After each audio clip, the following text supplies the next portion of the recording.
আপনার mobile phone কি প্রচণ্ড গরম হয়? চিন্তার কোনো কারণ নেই। আজকের এই ভিডিওতে আমি মোবাইল ফোনের এমন কয়েকটি সেটিং দেখিয়ে দেব, যে সেটিংগুলি অন করলে আপনার মোবাইল ফোন আর আগের মতো গরম হবে না, অর্থাৎ আপনার মোবাইল ফোন ঠান্ডা হয়ে যাবে। আপনারা প্রথমে মোবাইল ফোনের প্লে স্টোরটি ওপেন করবেন। উপরে জিমেলের লোগো দেখতে পাবেন, এই লোগোর উপরে ক্লিক করে দেবেন।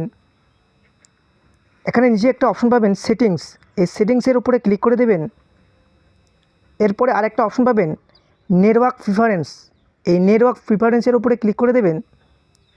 নিচে একটা অপশন পাবেন অটো আপডেট অ্যাপস, এই অটো আপডেট অ্যাপসের উপরে ক্লিক করে দেবেন। এরপর নিচে আরেকটা অপশন পাবেন do not auto update apps, এই ডু নট অটো আপডেট অ্যাপসের উপরে ক্লিক করে দেবেন। এরপর ব্যাক করবেন। আপনারা মোবাইল ফোনের সেটিংটি ওপেন করবেন, পেজটিকে স্ক্রল করে নিচে আসবেন। নিচে আসার পরে এখানে একটা অপশন পাবেন লোকেশন, এই লোকেশনের উপরে ক্লিক করে দেবেন। নিচে আরেকটা অপশন পাবেন লোকেশন সার্ভিসেস, এই লোকেশন সার্ভিসেসের উপরে ক্লিক করে দেবেন।